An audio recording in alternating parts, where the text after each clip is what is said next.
Hello guys, welcome back to our channel Lazy's kitchen and blog. আমাদের আজকের recipe জলপাইয়ের টক ঝাল মিষ্টি আচার।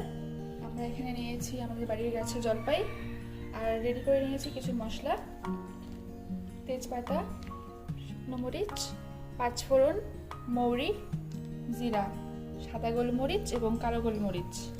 আমরা এগুলোকে একটু ভেজে নিয়ে গুঁড়ো করে নেব। আমরা জলপাইগুলোকে 15 থেকে 20 মিনিট একটু সেদ্ধ করে নেব।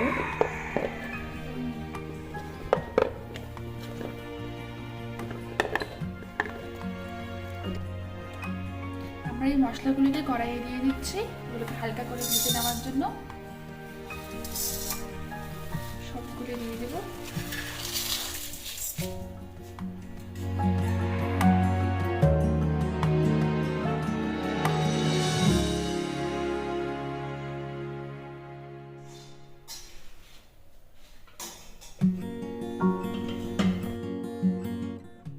এখানে মশলা গুঁড়ো করে নিয়েছি। মশলা একদম খুব মিহি করা যাবে না, হালকা দানা দানা থাকবে।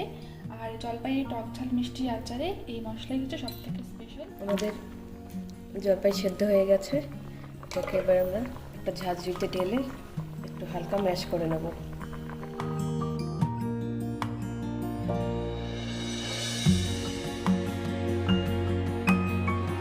আমরা এখানে সব থেকে প্রথমে একটা কড়াই বসিয়ে দিয়েছি। এখন দেবো এখানে সরিষা তেল।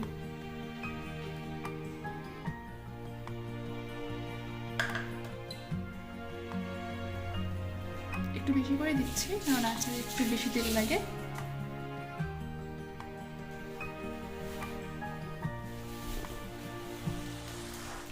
আমরা এখানে দিচ্ছি পাঁচফোড়ন, তেজপাতা আর দুটো শুকনো লঙ্কা। আমরা এখানে জলপাই ম্যাশ করে নিয়েছি, এগুলো দিয়ে দিচ্ছি।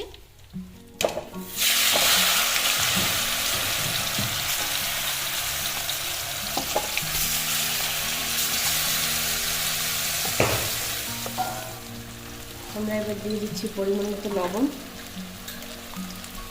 2 চামচ গুঁড়ো লঙ্কা, একটু হলুদ গুঁড়ো, কিছুক্ষণ নাড়তে হবে।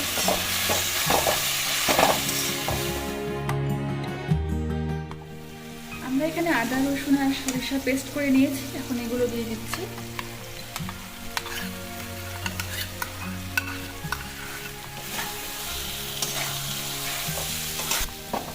আমরা এখন এখানে দিচ্ছি গুড়। গুড় এখানে আছে 1 কাপের মতো, আর চিনি 1 কাপ।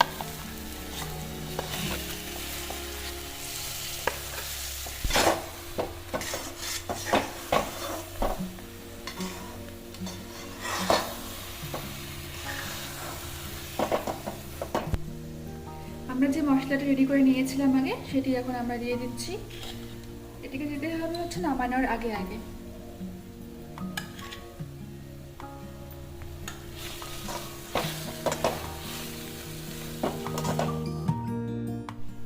আমাদের জলপাই আচার একদম রেডি। এবার আমরা এটাকে অন্য একটা ডিশে ঢেলে নেব।